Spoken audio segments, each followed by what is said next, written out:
Hello, it's Eno. In this video, I will provide logistics news for June 2022.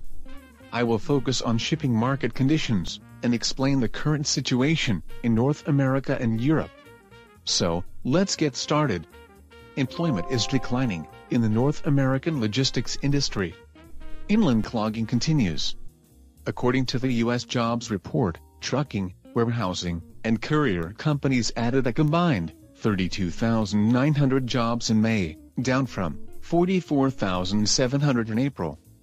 Online sales growth is reported to be retreating from historic highs as consumers are returning to stores after strong online sales since the corona pandemic.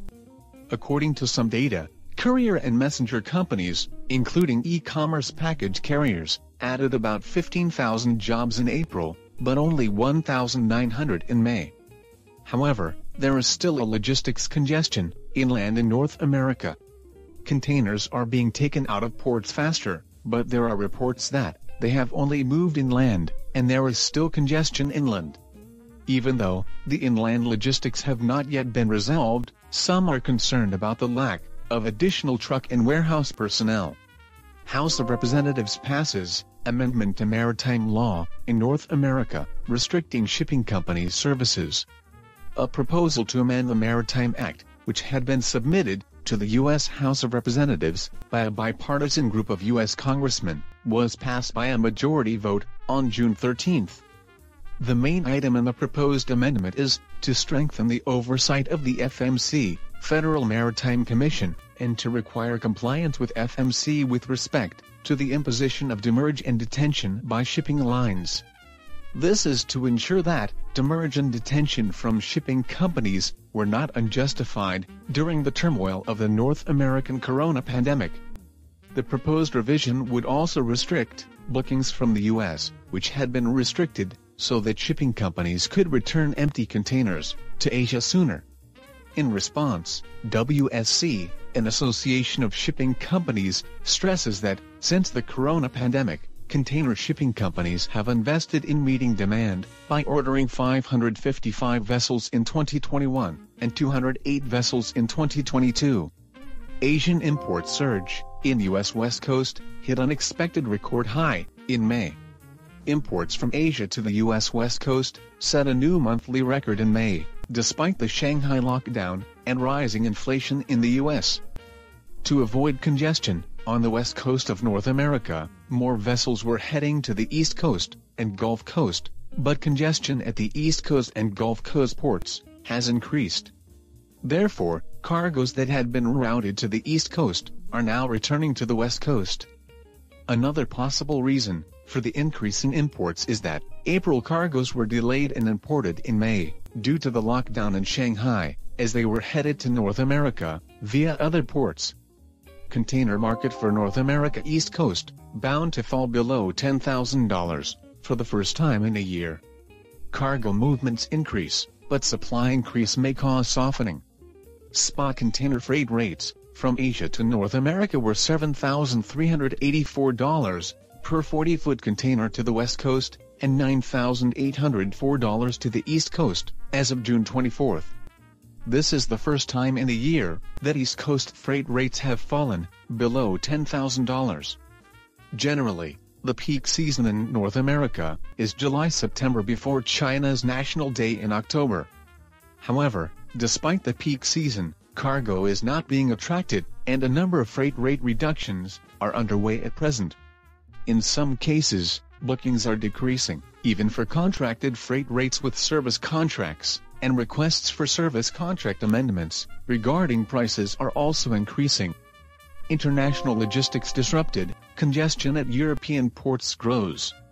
The outlook for international logistics is becoming increasingly uncertain.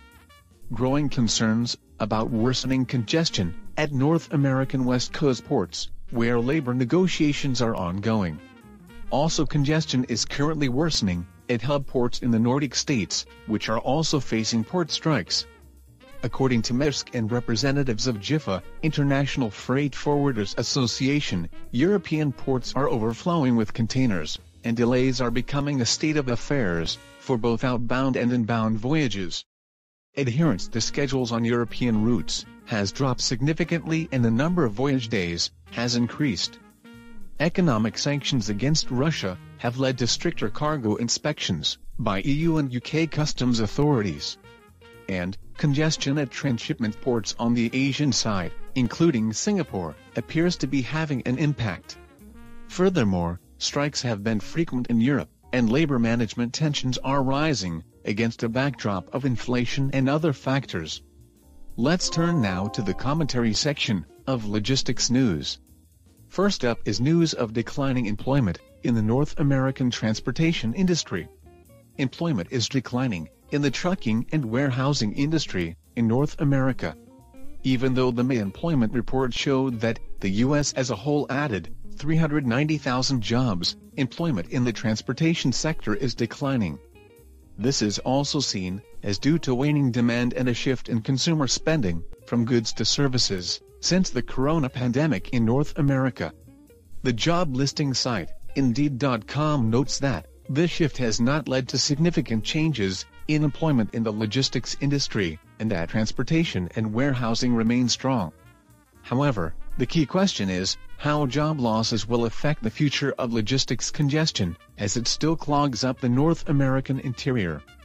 Next comes the news of the passage of the North American shipping revision. Shipping companies have been trying to return empty containers from North America to China as early as possible in order to get more containers out of China to the dollar box routes to North America, but this will now be regulated. If empty containers from North America cannot be returned as quickly as in the past, empty containers from other countries will be collected in China. It may cause container shortages in certain regions. I believe that the passage of the bill by the House of Representatives this time will trigger a different trend from last year. Therefore, we will be keeping a close eye on future developments in North America. North American West Coast imports hit a record high in May.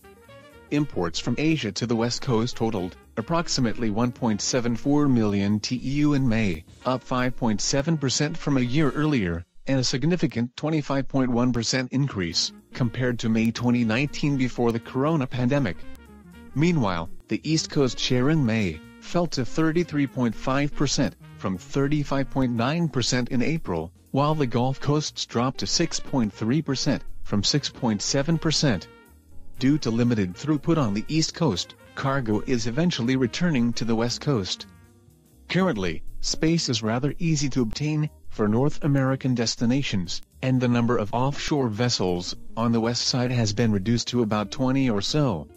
In addition to cargo returning from the East Bank to the West Bank, retailers may also be building up their inventories early. With the East Coast already congested, caution should be exercised for future clogging of the West Coast. And the softening trend in container freight rates is becoming clearer. In May, North American eastbound container traffic increased 8% year-on-year to 1.99 million TEU, a record high for a single month. However, despite firm cargo movement, supply-demand balance appears to be loosening due to an increase in supply, in conjunction with service expansion. The supply situation is increasing because of the shortage of containers due to the corona pandemic, and other shipping companies have increased their services between Asia and North America, which are dollar box routes. Some officials believe that the volume of consumer goods cargoes is also falling, and there is increasing recognition that the tide is turning. Even in air cargo transport, which had been strong due to the disruption in container transport, there is a growing trend toward a softening supply-demand balance. The air cargo market to and from Japan has already reached its peak in March of this year, and now the supply-demand softening is becoming clear, said a person in charge of the market. Inventory costs have risen to the point that North American retailers have begun to clear out their inventories, and some have even pointed to a decline in demand for furniture and other items that had been supporting North American cargo movements. Thus, there is a high likelihood that purchasing volumes will be lower than usual in the future. Finally, I have some news on the uncertain outlook for international logistics. In late May, a shortage of workers led to congestion of European ports, and even now, it is worsening, resulting in container backlogs. On the land side of Europe, warehouse space is under pressure, due to the backlog of cargoes bound for Russia, whose transportation has been suspended. And furthermore, there is a shortage of drivers, due to the return of Ukrainian drivers. In addition, according to shipping company information, labor unions went on a 24-hour strike at the Belgian ports of Antwerp and Bruges on June 20, following strikes at Hamburg and other German ports in early June. In Europe, inflation is accelerating, with the Eurozone Consumer Price Index hitting a record high in May, rising 8.1% from the same month a year earlier. There are numerous impacts on logistics, including inflation in Europe and the US, labor shortages, the impact of the Russian and Ukrainian situation, labor negotiations at West Coast ports, and furthermore, China's zero-corona policy and sudden blockade of districts.